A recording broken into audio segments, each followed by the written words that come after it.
Hey writers, recently I started a news story about a fire drill that happened a few years ago. Thumbs up if you remember fire drills when we were in person at school. Yeah, they happened about once a month. Here's what happened. The alarm went off, then we lined up, then we walked down the warm hall, and then we pushed the door open, and suddenly it felt cold. And then we were hopping up and down to keep warm. Yep, that's what happened. My story doesn't really sound like the books we've been writing, does it? It's sort of flat, and not much happens at all. You guys would have had no idea what the fire alarm really sounded like.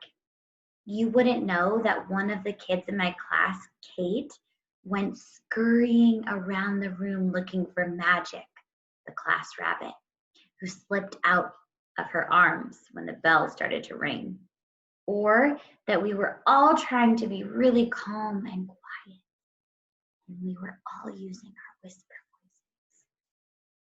Do you guys know that game that people play called freeze tag? When you touch people and you say, freeze, and they aren't allowed to move or say anything at all? Well, it's like all the people in the start of my story, they're just frozen. I wrote what happened. We heard the alarm, frozen. We lined up, frozen. But I didn't show what really happened. I need to unfreeze my characters so that we can see what they were really doing. Today, I want to teach you that just like published writers, you can make your stories come to life. You can unfreeze the people in your stories by making them move and by making them talk. So in order to unfreeze your characters, you need to make them move and you need to make them talk. Let's see if we can bring this story to life. So let's unfreeze some of the people and let's make them talk. Here's what I have in my mind so far. I heard the fire bell. I lined up with the class. We walked down the hall. The little action I have so far are just not active. There's no real movement, and there's definitely no talking going on in my story. It is so frozen. And I didn't just hear the fire alarm, I was like startled by it. That bell was so loud. Who can hear that bell with me? It's very loud. It hurts your ears. It kind of makes you jump, even if you know that it's coming. I've got to get that part in my story. I've got to unfreeze this. So, how about this? Let me see if I can show you a better way to go about writing my story today. Okay, so instead of saying, I heard the fire bell, I lined up with the class, we walked down the hall. Maybe in order to unfreeze the situation, I could say, clang, clang,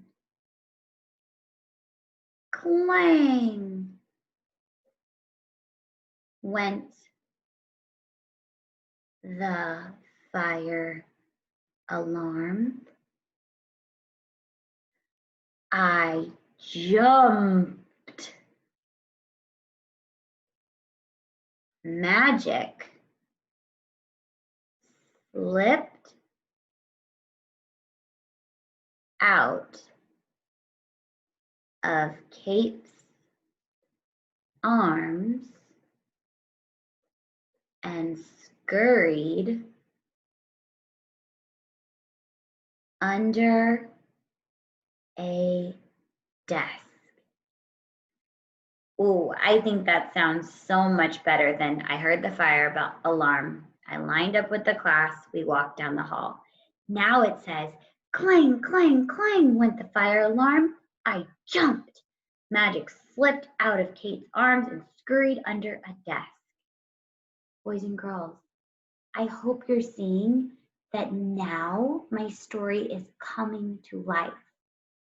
Over the next few weeks or so, we are going to be learning lots of ways to liven up our stories. We're going to start a new chart that I want to show you guys that looks like this. Ways to liven up our stories. And today we learned that one way to liven up our stories is to unfreeze people, make them move. Clang, clang, clang went the fire alarm. I jumped. So I jumped. I'm moving now. Magic slipped out of Kate's arms. Movement. We can imagine the rabbit slipping out of Kate's arms and scurried under the desk. Scurried under the desk. Now we also need to make the people in our stories talk. I haven't done that yet, but right now I'm going to get off to work to make sure the characters in my stories not only move, but talk as well. All right, writers, go off today and bring your stories to life. I cannot wait to see how you unfreeze your characters.